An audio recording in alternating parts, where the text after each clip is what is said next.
Isang nakakalungkot na balita, ang music icon na si Kurita ay pumanaw na. Ang kanta ni Kurita na pinasikat niya ay yung si Lolo Jose. Tapos na-interview to ni Julius Babaw na nakaratay na itong si Kurita dahil sa sakit na diabetes. So, kinumpirma ni Julius Babaw kung totoo ba ang balita. At ang sabi mismo ng partner ni Kurita ay tuluyan na nga itong namaalam.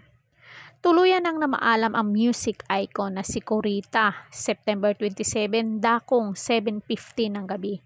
Ang malungkot na balita ay ibinahagi ni Julius Babaw sa kanyang YouTube channel kung saan nakapanayam niya mismo ang partner nitong si Chito Santos. Ilang araw siyang binabantayan hanggang siya ay humina na ng humina. Ayoko naman patagalin pa dahil nga lalo lang siyang nahihirapan.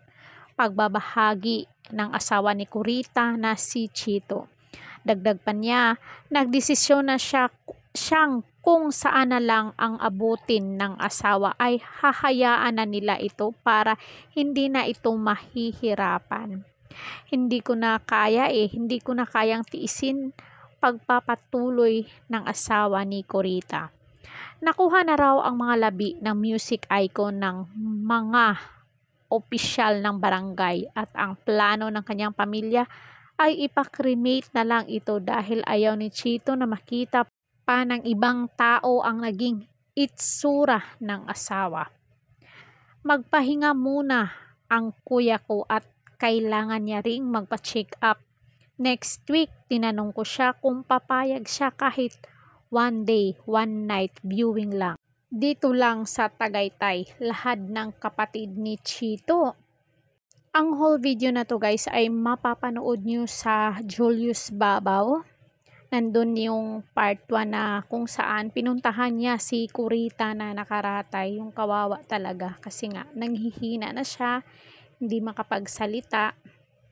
Tapos bumalik ulit ito si Julius Babaw doon kasi dinalaw niya.